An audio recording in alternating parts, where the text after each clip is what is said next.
আসসালামু আলাইকুম রহমতুল্লাহ। বলছিলাম আমাদের পিক্সেলের যেই টিকটকের যে পিক্সেলটা ওই সময় এটা দেখাচ্ছিল না, এটা টেকনিক্যাল কোনো এররের কারণে অথবা কিছু সময় পর দেখাবে। তো আপনারা আমার ওই ভিডিওতে টাইমিংটা দেখতে পারবেন, বেশিক্ষণ আগের না, ঘন্টাখানেক আগের ছিল। তো এখন দেখেন আমার এখানে টিকটকের ট্রেকিংটা দেখাচ্ছে। এখানে পেজ ফায়ার হচ্ছে। তো এখানে গুরুত্বপূর্ণ কথা হচ্ছে আমি আর কিছুই করি নেই, একদম অটোমেটিক্যালি ওই সেটআপের পরই এই ট্রেকিংটা আপনার এখানে অ্যাভেলেবল হয়েছে। হ্যাঁ, তো এখানে দেখুন, আমি যদি এটা তো হোম পেজে পেজ ভিউ ফায়ার হয়েছে।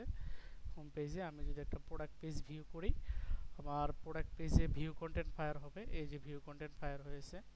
আমি যদি অ্যাড টু কার্ডে ক্লিক করি তাহলে অ্যাড টু কার্ড ফায়ার হবে।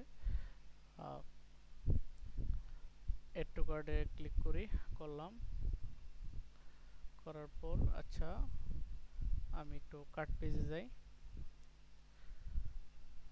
চেক আউটে আসলাম, চেক আউট ফায়ার হয়েছে। হ্যাঁ, তারপরে চেক আউটে আসার পরে দেন এখান থেকে আমি চেক আউটের এই জায়গাতে যদি দেখি আমার সব কিছুই আছে, দেন অর্ডারটি কনফার্ম করুন।